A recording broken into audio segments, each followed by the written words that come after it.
He said to me, I really wanted to hold your hand during this thing that we went to together, and I really wanted to kiss you. And I said, so do it.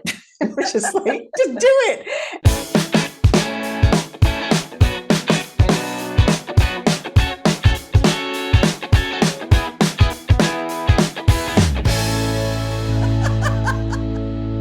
Thank you so much for joining us today on Second Act TV. So happy to welcome back dating expert, relationship expert. Gosh, you're a communications expert too. One thing we want to talk about today, Sandy Weiner, the founder of Last First Date. Sandy, thanks so much for being here again. Oh, it's always great to be here with you, Silka. You recently, we talked about this, and you said, yeah, I did a survey on my Facebook group, What Women Want, and that's what I want to talk about today. Some of the responses that you gathered. Some are obvious, some not so obvious. So let's dig a little deeper on that, Sandy. First of all, yeah, tell me about it. So how did this come up? What did you ask the women? I basically said, I am going to be talking about this, and I would love to know what you want men to know about what you want. And it was really interesting to see the responses. So one of them was, I'd love for men to be consistent in their communication. And whether it's text or phone calls or in real life, mean what you say and show us what you mean, not only with your words, but by your actions. And I think this is not just for men, this is a men and women both. If you're really looking for a healthy relationship, you're going to want consistency, kindness in communication. That's interesting. The way that that's put, consistency and kindness and communication. I've never heard it put that way. And that's kind of what I want to dig into. What does all this mean? And I'm a big believer in doing what you say you're going to do. I actually had that on my profile. That was probably my only demanding thing. Or maybe a hint, just if you're gonna do something, follow through. Yeah, that's huge. Follow through it's integrity. It's showing that you're actually intend to have a relationship, to explore a relationship, to invest time and energy into the person that you're getting to know, and that you respect them enough to be consistent, to mean what you say, to show up. Mhm. So few people do that. It's unfortunate. And so it becomes something we have to say, I want somebody who follows through. Do you think that's a result also that we're seeing more and more because of online dating, or has that always been the case with people? Maybe a little both. I think a little of both. I think online communication in general has taken communication down to an all-time low. I think people feel that when they're hiding behind a computer or a screen that they can say and do whatever they want. But again, these are not people who have the highest integrity because they're just treating people like they don't matter. Like a troll would do on your website, on your YouTube channel. Somebody could write some really mean things from behind a screen that they wouldn't necessarily say in real life. So I think we have that at play. But I think there are always going to be people who are either have integrity or don't. And I remember this in my 20s when I was dating. Mhm. I was having a problem finding somebody who I thought would be a good husband because the men I was meeting were still flaky back then, before we had computers and texting and all the things that we have today. So I think it's a human problem, probably exacerbated by online dating and screens. Yeah. So yeah, consistency and being able to rely on someone. I think that's actually I would say that is almost a different point. To support, to have somebody that is supportive, and then I would add stable. And we don't mean financially necessarily, but to me that means emotional stability. What is it that you heard there? Emotional stability is so important. And I think all of these kind of fall under the umbrella of emotional intelligence. Mhm. Somebody who is self-aware enough. And again, this isn't a woman problem or a man problem. This is a human thing. When somebody shows up and is not consistent or has not fully apologized for something they did, or trust isn't built, because trust has to be built in a relationship over time, then we don't need to let these people into our lives. We have to be really clear with them. And that leads me to another thing that people do often is they make false promises. I want to get together with you. I would love to see you. And then they don't.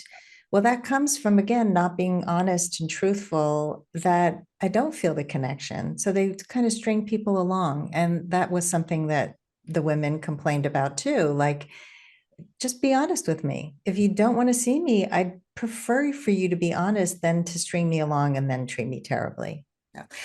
That's a really good point that you just raised, is that when I saw this on the list, that women want honesty and trust, I said, well, yeah, okay, well, let's just take that as a given.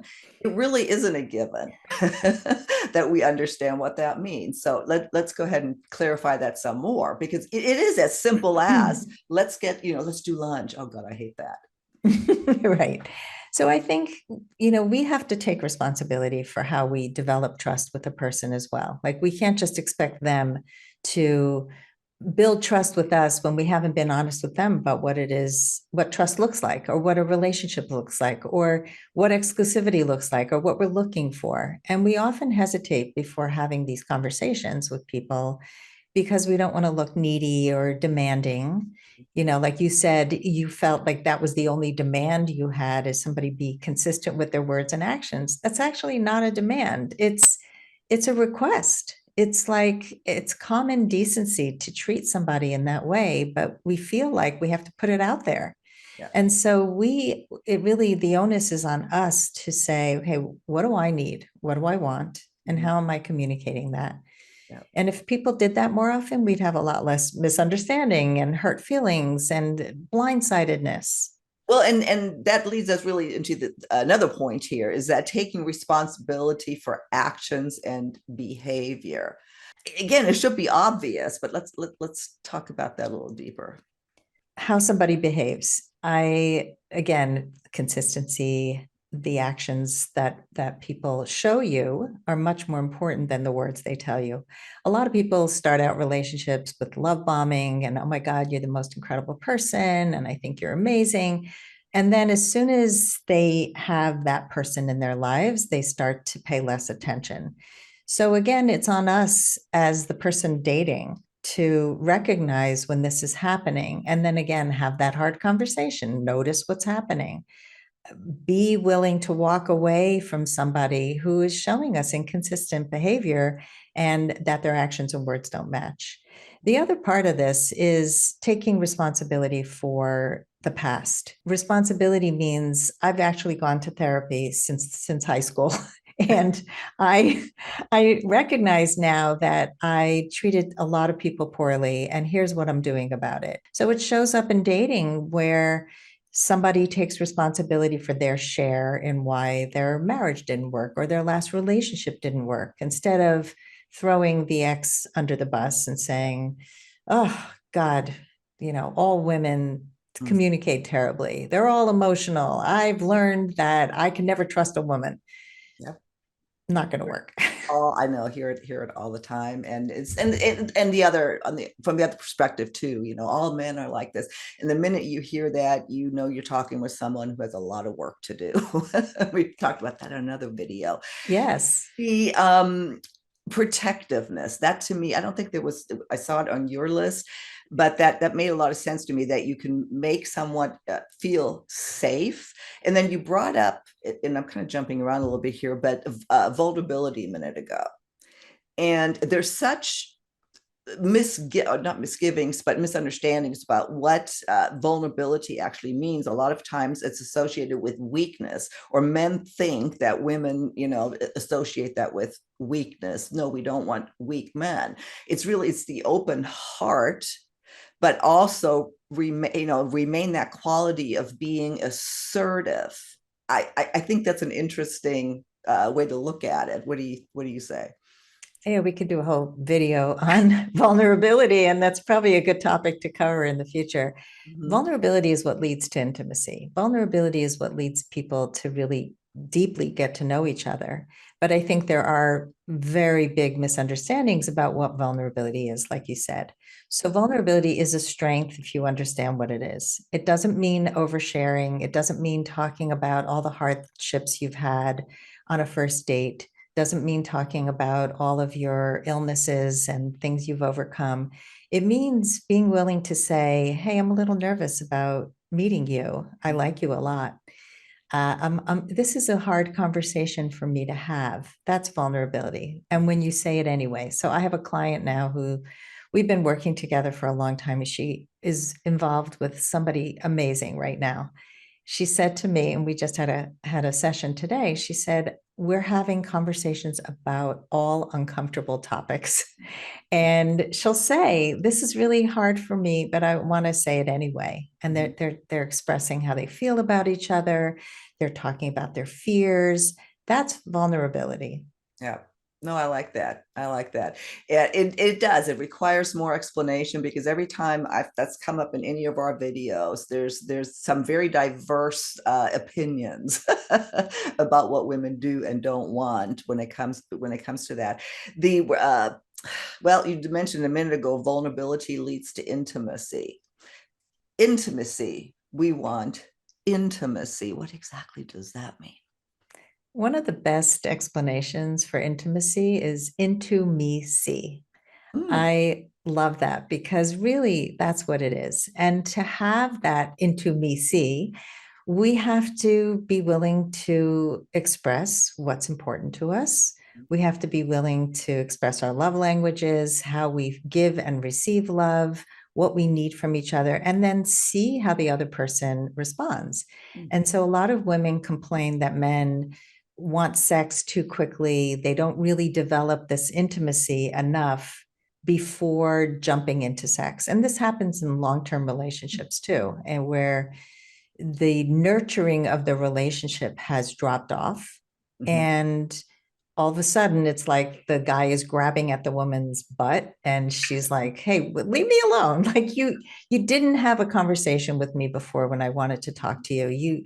You haven't had any foreplay. And I mean, with foreplay, I mean, here it's really about how have you paid attention to me? mhm, How have I felt loved by you in ways that show me maybe it's acts of kindness. Maybe it's you supported me by taking out the garbage and that made my heart sing. Like it's whatever it is that makes you happy. So again, like some people with the love languages, they'll say, well, I do acts of service because that is what I love most. But mhm, then the person who you're in love with doesn't want acts of service. They want words of affirmation.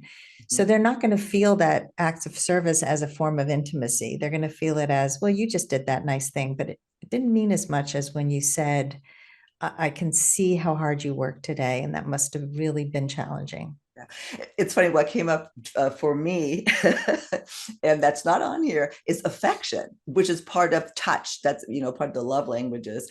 To me, that is very, very intimate. In order to that leading to sex, there has to be affection.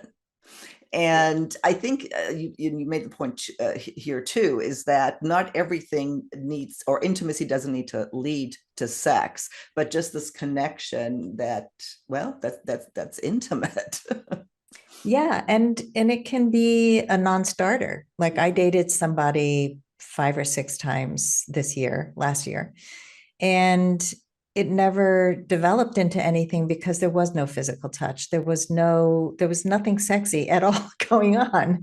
And in fact, I even brought it up. Mhm. He said to me, I really wanted to hold your hand during this thing that we went to together, and I really wanted to kiss you. And I said, so do it. Which is like, just do it. And Yeah.